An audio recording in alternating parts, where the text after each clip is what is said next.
दर्शकों, एक खबर आती है, खबर ये, और ये भी खबर आती है चीन की तरफ से। खबर ये कि चीनी सेना लद्दाख में फेस ऑफ से पीछे हटेगी, और ये खबर आते ही हर किसी का माथा ठनका। आपका ठनका कि नहीं ठनका? मेरा जरूर ठनका कि आखिर चीन जैसा देश जो खुद को सुपर पावर बनाने पे तुला हुआ है, जो खुद को अमेरिका के समकक्ष दिखाना चाहता है, जो 4 साल से लद्दाख से लेकर पूरा का पूरा इंडो तिब्बत बॉर्डर जो है उस पर पीएलए खड़ी थी, आमने सामने भारतीय सेना और पीएलए थी।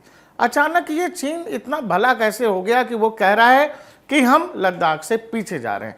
तो दरअसल रशिया गए थे एनएसए, वहां चीनी एनएसए और भारतीय एनएसए यानी अजीत डोभाल की मुलाकात होती है, और उस मुलाकात के तुरंत बाद ये वाला बयान आता है चीनी विदेश मंत्रालय की तरफ से, जिसमें कहते हैं disengagement of troops in 4 areas in eastern Ladakh. और इसमें शामिल होता है वो वाला, चूंकि गलवान इसीलिए कह रहा हूं कि वो आप जानते हो, जो 2020 में भारतीय सेना और पीएलए के बीच हुआ था, वो गलवान क्लैशेस के नाम से जाना जाता है। और गलवान हम आप जानते हैं, इसलिए रेफरेंस के लिए बता रहा हूं। गलवान से भी चीनी सेना वापस जा रही है, और ये बड़ी बात है।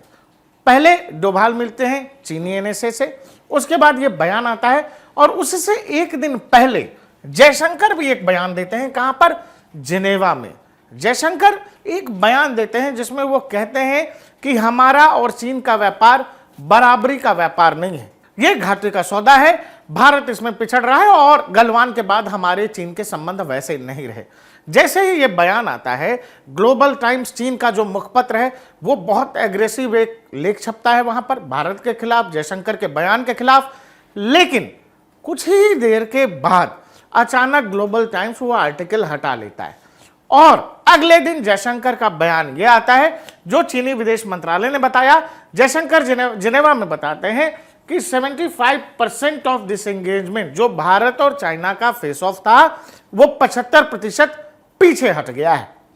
ये सब अचानक होता है, और अचानक चीन की तरफ से भी बयान आता है, भारत की तरफ से भी बयान आता है। अब सवाल है कि कोई उस मीटिंग में ना मैं बैठा था ना आप बैठे थे, और एनएसए लेवल की टॉक्स जो होती हैं या आर्मी टू आर्मी जो टॉक्स होती हैं, उसकी बहुत कम बातें बाहर आ पाती हैं, सीक्रेट्स ही रहती हैं कि अंदर क्या बात हुई, किस तरह के प्लान बने और किस बात पर रजामंदी बनी। लेकिन हम आप क्या कर सकते हैं? हम आप असेसमेंट कर सकते हैं। जो नेताओं का बयान आता है, जो सेनाओं की तरफ से ब्रीफिंग होती है, उस आधार पर हम आपको एक अंदाजा लगा सकते हैं कि आखिर हुआ क्या होगा। तो सबसे जरूरी बात यह है कि 4 साल से लद्दाख रीजन में, इवन इंडो तिब्बत बॉर्डर जो पूरा मैंने बताया आपको, वहां पर भारत और चीनी सेना आमने सामने थी। लेकिन चीन ने तय किया और भारत ने मिलकर के तय किया कि भाई अब जो है फेस ऑफ होना चाहिए। तो इसका सबसे बड़ा कारण यह है कि यह पूरा का पूरा जो रीजन है, जो लद्दाख रीजन है, जो भारत चीन बॉर्डर है, उसका जब आप भौगोल मैप देखेंगे तो आपको समझ आएगा ये समुद्र तल से बेहद ऊंचाई वाली जगह है, वहां ऑक्सीजन की दिक्कत होती है। और पिछले 4 साल से चीन है, चीन की एक मतलब चीन की वॉर डॉक्ट्रिन कर लीजिए, या चीन का तौर तरीका कह लीजिए, उनके लड़ाई करने का तरीका कह लीजिए, या उनका नियम समझ लीजिए। चीन एक काम करता है। चीन क्या करता है? पैसे से और सेना से वो दबाव बनाता है। चीन ने पिछले 100 सालों में 1962 अगर हटा दे, वो भी मतलब कुछ ही दिनों का वॉर था। अगर 1962 आप हटा दोगे तो फुल फ्लेजेड वॉर पिछले 100-200 सालों में चीन लड़ा ही नहीं है। मतलब चीन के पास दिखाने के लिए बहुत बड़ी सेना है, बहुत बड़ा तोपखाना है, बहुत बड़ी एयरफोर्स है, नेवी है, लेकिन कौन कितना मजबूत है, कौन लड़ाई में कितना पारंगत है, यह पता तब चलता है जब युद्ध के मैदान में वो लड़ाई लड़ी जाती है। चीन ने कोई लड़ाई ही नहीं लड़ी, और यही कारण है चीन किसी लड़ाई में पड़ना भी नहीं चाहता है, क्योंकि चीन डरा देता है अपने नंबर्स दिखा के। एक चीज और समझिए, चीन लड़ाई नहीं लड़ा कोई बात नहीं, लेकिन जो नंबर्स होता है ना, नंबर अपने आप में क्वालिटी होता है। हमारे पास जो भी आप एयरफोर्स कह लीजिए, नेवी कह लीजिए, और हमारी थल सेना कह लीजिए, हम लोग बहुत अच्छे हैं, बहुत तगड़े हैं। लेकिन चीन का नंबर जब देखिएगा ना, तो मैंने कहा ना आपसे कि जो नंबर होता है वो अपने आप में एक क्वालिटी होता है, और चीन इसी क्वालिटी के दम पर अपने पड़ोसियों पर जो है धौंस जमाता रहता है। चीन के पास पैसा है, अमीर देश है, अमेरिका के बाद दूसरा सबसे अमीर देश चीन है, और हमारा पड़ोसी है। तो चीन का एक तौर तरीका है, वो चाहे साउथ चाइना सी में बसे जितने छोटे छोटे देश हैं, जो ताइवान हो या फिलीपींस हो या और भी सारे देश, या जापान भी, वो उन पर ऐसे ही दबाव बनाता है, वो धीरे धीरे पुश करता है। और चीन का तरीका क्या है, चीन 2 कदम आगे बढ़ेगा, 3 कदम आगे बढ़ेगा, और जिस दिन आप देख लेंगे आप टोक देंगे, जितना 3 कदम चला है वहीं रुक जाएगा और कह देगा ये अब हमारा हुआ। यही चीनी वॉर डॉक्ट्रिन है। अपने सारे पड़ोसियों के साथ, दोस्तों के साथ, दुश्मनों के साथ चीन लड़ता नहीं है, चीन हड़काता है, आंख दिखाता है और पैसों की धौंस देता है। वो डेब्ट ट्रैप जिसको कहते हैं, कर्ज का जाल जिसको कहते हैं, जिसमें बांग्लादेश को फंसाया, जिसमें श्रीलंका को फंसाया, दुनिया पूरा यूरोप चीनी जाल में फंसा हुआ है और उससे निकलने की कोशिश करना और आत्मघाती है, लोग नहीं करते हैं कोशिश। तो मैं वही बता रहा था कि अचानक जो चीनी फैसले ने ये किया वो हमें टेस्ट कर रहा था, हमारे पेशेंस को टेस्ट कर रहा था। उसे लगा भारत हट जाएगा, भारतीय सेना पीछे चली जाएगी। क्यों? क्योंकि पीएलए बहुत बड़ी सेना है, उसको लगता है वो मिलिट्री माइट है। लेकिन उसका ये जो कहानी है, ये प्रपंच जो है, जो अपने सारे पड़ोसियों और छोटे देशों के खिलाफ जो चीन करता है, ये प्रपंच उसका काम नहीं आया। 4 साल तक चीनी सेना खड़ी रही, वहां हमारे जवान भी डटे रहे। अब इसमें एक बेसिक डिफरेंस है। बेसिक डिफरेंस यह है दोस्तों कि जो चीन की सेना है, जो चीनी जवान है, हमारे यहां वाले जो जवान होते हैं, अगर किसी जवान ने 20 साल 30 साल की सर्विस की है तो वो कम से कम 3 से 4 बार लद्दाख और जम्मू कश्मीर इन रीजन्स में जरूर जाता है। इवन सियाचिन तक, हाई एल्टीट्यूड वाले जो वॉर जोन्स हैं वहां जरूर जाता है और उस बात का उसको अनुभव होता है कि हाई एल्टीट्यूड पर कैसे तैनाती होती है, कैसे रहना सहना, और वो उसके अनुपात में अपने आप को ढाल लेता है। चीन के साथ अलग खेल है। चीनी सेना, तिब्बत का जो वो पूरा इलाका है वो इतना दुर्गम है कि चीन की सेना के लिए वहां लगातार बने रहना आफत है। मतलब भारतीय सेना का कोई भी जवान अपने 20 साल 30 साल की सर्विस में सियाचिन से लेकर लद्दाख से लेकर कश्मीर की घाटियों तक कम से कम 4 बार सर्विस देता है। लेकिन चीनी सेना तिब्बत बॉर्डर पर ऐसा नहीं करती है, वो जबरदस्ती वहां तैनात किए गए। अब वो उस मौसम के अनुकूल है नहीं, बहुत सारी बाकी मुश्किलें होती हैं और हाई एल्टीट्यूड पर बाकी सप्लाई चेन जो होता है, खाना पीना हो गया, हथियार हो गए, इन सब का सप्लाई भी काफी मुश्किल और दुभर और खर्चीला होता है।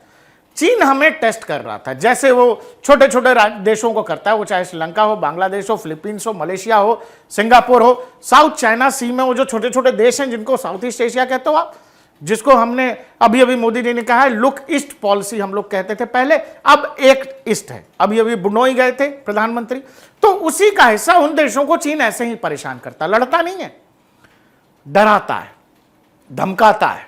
युद्ध की नौबत नहीं आती है, इससे पहले ही पीछे वाली पार्टी पीछे हो जाती है। भारत के साथ भी वो वही कर रहा था, भारतीय सरकारों के साथ भी उसका यही अनुभव है और 1962 से लेकर अब तक कि वो हर बार कोशिश करता है कि अपनी सीमा जो है आगे बढ़ा ले, खुद की सेनाओं को आगे भेज देता। वो मिलिट्री पॉइंट्स जहां पर दोनों की सहमति है कि भाई यहां से आगे तुम नहीं आओगे और यहां से आगे भारतीय सेना नहीं जाएगी, बावजूद इसके लगातार चीनी सेना पिछले कई सालों में एलएसी का उल्लंघन करती रही है। अब भारतीय सेना अड़ गई है, तो वो पेशेंस टेस्ट कर रहे थे कि क्या भारत टिक सकता है, क्या भारत अड़ सकता है। और 4 साल तक हमारे सैनिक उसके अनुकूल हैं, हमारे सैनिकों को आदत है भाई टिके रहो। चीनी परेशान हो गए।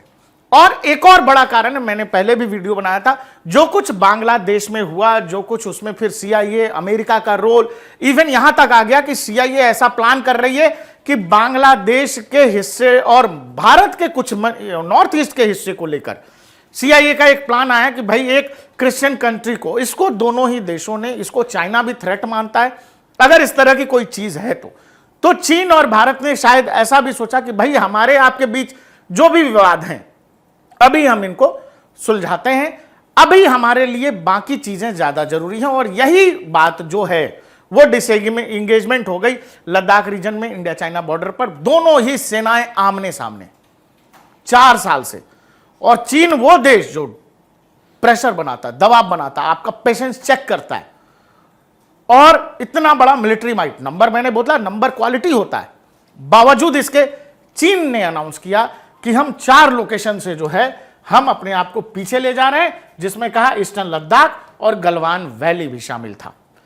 और इसका बैकग्राउंडर मैंने आपको बता दिया। अब चीन ने ऐसा किया क्यों, यह भी बता दिया कि चीन के लिए परेशानी है। चीन सुपर पावर बनना तो चाहता है, लेकिन चीन कोई युद्ध भी नहीं लड़ना चाहता। चीन ऐसे ही लोगों को डरा के, धमका के, हड़का के, आंखें दिखा के थोड़ा थोड़ा कुछ कुछ कब्जा कर लेना चाहता है। वो चाहे साउथ चाइना सी में हो या लद्दाख में हो। लद्दाख में या भारत सीमा पर उसकी दाल नहीं गली। वो वहां और समय नहीं खराब करना चाहता है और उसमें बहुत खर्चा है। दूसरा, चीनी इकोनॉमी धीरे धीरे नीचे की तरफ जा रही है। दुनिया में सबसे तेज गति से बढ़ने वाला देश ग्रोथ रेट के लिहाज से भारत है। चीन को ये सब चीजें भी परेशान कर रही हैं। वो अब इन चीजों में अभी नहीं उलझना चाहता है, क्योंकि चीन अपने आप को सीधा अपोनेंट मानता है अमेरिका का, और वो जानता है कि अगर वो भारत से उलझेगा तो उसकी गति पर ब्रेक लगेगा, फिर अमेरिका वाली लड़ाई तो दूर रह जाएगी। और इसीलिए एक कॉमन मिनिमम प्रोग्राम कह लीजिए, या रशिया चीन का भी दोस्त है, भारत का भी दोस्त है, एनएसए वहां जाते हैं और उसके बाद तय होता है कि भाई डिसएंगेजमेंट होना चाहिए, दोनों सेनाओं को अपनी अपनी जगह से पीछे जाना चाहिए। लेकिन दर्शकों, एक चीज ध्यान देना, ये डिफेंस के बड़े जानकार लोग और सेना और इन सब ने मिलकर के तय किया डिसएंगेजमेंट होना चाहिए, सेनाओं को अपनी अपनी बैरकों तक लौटना चाहिए।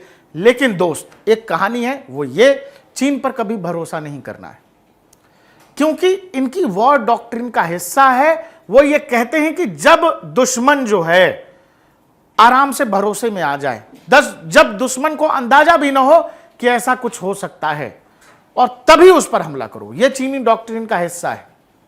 और चीन ने अपनी वॉर डॉक्ट्रिन में बकायदा, मैंने बहुत पहले वीडियोस भी किए हुए कि बताया हुआ है कि कब कौन से युद्ध उसको लड़ने हैं।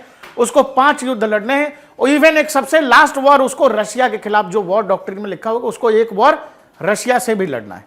इसीलिए कह रहा हूं कि यह डिसएंगेजमेंट हुआ है, दोनों सेनाएं अपनी अपनी जगह से पीछे हटी हैं। भारत के भी बहुत सारे आंतरिक मसले हैं जिन पर भारत को अभी समझना है।